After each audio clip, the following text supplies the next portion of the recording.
Hey everyone. Through the course of my time in ministry, I have heard a few questions that seem to always repeat themselves. Two of those questions is, what is the importance of the biblical language? Why is it important that I'm aware of the Greek or the Hebrew, or why is it important that we even give those consideration when we have translations? And then the second one would be, what is hermeneutics? Where do I go with what I read in the Bible? How do I know if what I'm reading is applicable? Stuff like that. And so I just worked up some a brief discussion for us to talk through. First, I want to take this to say this is not going to be a theological discussion. This isn't going to be something that's real deep. It's just going to be something that's real simple, and hopefully that will further your understanding of these areas. In no way is this meant to be a never-ending resource for this. This is just to point you in the right direction and kind of help you figure it out. First, let's start with the Greek. The thing about the Greek text, and also with the Hebrew, I say Greek more because I actually know the Koine Greek. The Hebrew I find it difficult to understand. Not to say that I don't have an understanding of it, I just don't know it. Let me tell you this little story.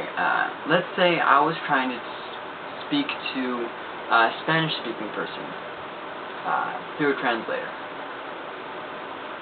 and I said something like, I really like your boots, and translator didn't really understand the English language or something, or he got confused or something and translated something completely different, like, I love the way you wear your boots. That completely changes the meaning just by a few different words being inserted or left out. And it's the same kind of basic principle with translation. It's a translation. That's what it is. It's not the original thing. It's a translation. That means a group of people went to the original text and translated it into a language that we can more understand. There's two kinds of translations. There's a verse by verse, and then a thought by thought. A thought by thought translation is a translation that's not necessarily specifically what the Greek says. It's more of the general idea of what it's saying. Two common Bible translations for that would be the NIV, or the New International Version, and the Message. And these are not as accurate. Oftentimes they are easier to understand, put in a way that makes more sense to us, but they're not the most accurate. And if you want more accurate of a translation, you would then have to go to a verse by verse. And the difference is, in a verse by verse translation, the translators will go through, and as the word appears, they'll literally translate it word by word, and then fit it in the sentence and make it make sense to where it's not all rough and harsh, but at the same time where they're not inserting something that they don't feel is there. Some good ideas of those are the ESV, the English Standard Version. I'll give you the acronym for it and its full name. Another well-known translation for verse by verse is the King James Version. Came out in 1611, and since then has been often updated. From that, actually, many translations broke off from the RSV, the NASB, a whole slew of other ones. I don't really want to get into the history of the translation of the Bible, but hopefully that'll give you some understanding about the differences. One thing that's why it's important to at least have an understanding of, or know that this is just a translation, is because ideas are lost. There's some stuff in the original text that we just don't get. Sometimes a word will be modifying another word, but when they translate over to English, it sounds like it's modifying a completely different word. For instance, Jesus says, drink ye all of it. Is he referring to all of you drink of it, or is he saying you drink of all of it, what you're drinking? See, there's just those different things, and that's a very simple example, but it just goes to show you how in the Greek and in the Hebrew, it'll be modifying stuff that we just oftentimes miss it. And also, with some of the words in the original language, we miss the original meaning behind the word, or the original thought process behind it. In Greek, it's not translated by word order like in English. You know, in English you would say the yellow bus is going fast, but in Greek they would add you tell what goes where. You know, what's the definite article? I mean, sorry, there's only one article. What's the subject? What's the object? Different things like that by the ending of the word. And they would move it around in the sentence depending on what emphasis they wanted to be where. For instance, fast is the yellow bus going. You know, it's saying that they want to draw a special emphasis to the fact that the yellow bus was going fast. So they would have scooted it either to the beginning or to the end of the sentence, depending on what emphasis they wanted. And then a lot of the times we just kind of miss the idea that the author is trying to portray, because in translation there's really no way to translate it, you know. Another thing to consider is that Jesus based on what we know about Jesus and about the history and context of Jesus' time, Jesus spoke in Aramaic and possibly also in Koine Greek as well. Koine means common Greek. It was an offsprout of classical Greek. It was the Greek that everybody knew. You know, it wasn't real hard to understand. It wasn't like if you're real scholarly. You know, where am I going with this? Here's where I'm going with this. So Jesus was speaking to Jewish audiences and also to other audiences. So chances are that he was speaking both Greek and Aramaic. I've heard it said that he only spoke Aramaic, but I'm not quite sure of how that is. Like I'm saying, this is not an all-to resource. This is just to help you guys get on your feet with your studying. Back then, it was a great achievement to hold the same thought that the original speaker was saying in Greek when you were penning it over. You know, for instance, whoever was writing down the words that Jesus was saying, it would have been an achievement, you know, a great skill to have been able to pen down exactly what he was saying on paper, especially if he was speaking in Aramaic and the writer was writing in Greek, which the New Testament is in Greek. In case you didn't know that, and then the Old Testament is written both in Hebrew and Aramaic.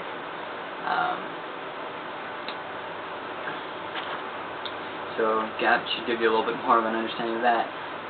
Let me just look at my notes real quick. Also, another thing that oftentimes I hear it said, oh, you don't need to know about the Greek. Anybody who says, oh, just go back to the original Greek context is just a hypocrite. And that, to me, sounds very biased and also unintelligent, because the only people who usually say that are those who don't know it. That's like giving someone a guitar and saying, you don't need any study aids. You don't need a teacher. You don't need books. You don't need to know how to tune it. You don't need a tuner. You don't need chord charts. You don't even need to know what a chord is. You don't need to know how to hold the pick, how to pick with your fingers. You don't need to know any of this stuff. Here's a guitar. I know. It's a little bit like, well, that's not really fair, you know.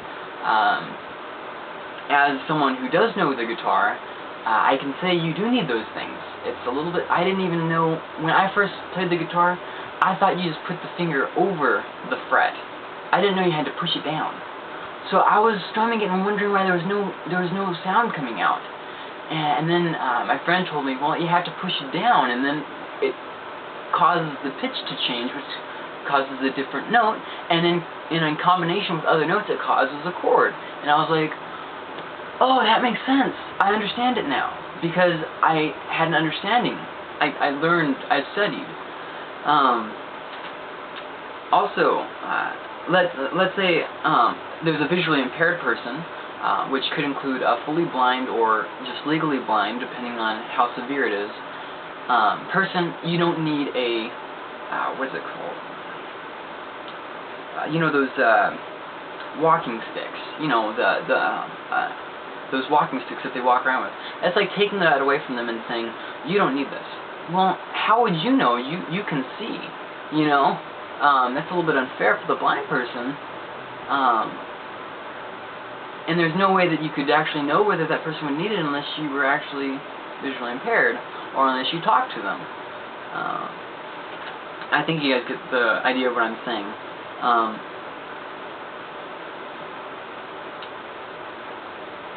That's basically all I wanted to say about the original language. I hope that gives you guys an understanding more of what it is, why it's important, etc.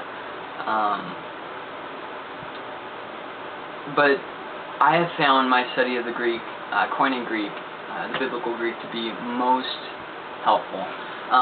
If you, if you want to get a general idea of the Greek language, or if you want to learn Greek, William D Mounce has actually not just this book. He also has study aids, memorization cards, charts, all kinds of stuff.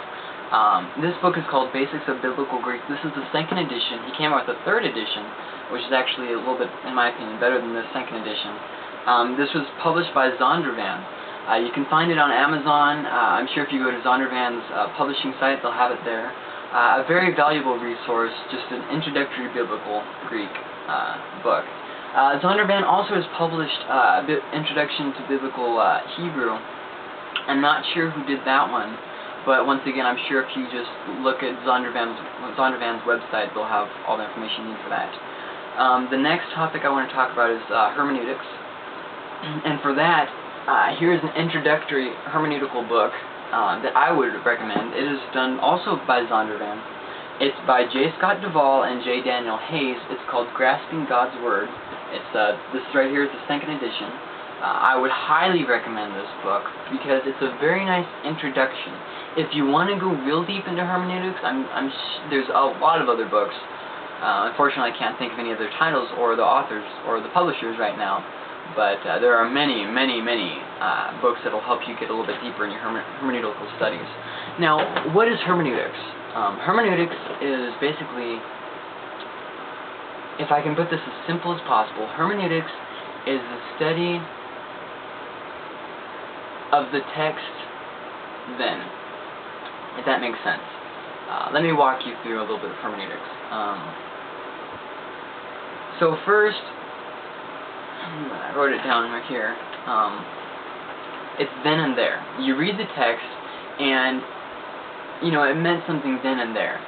Then you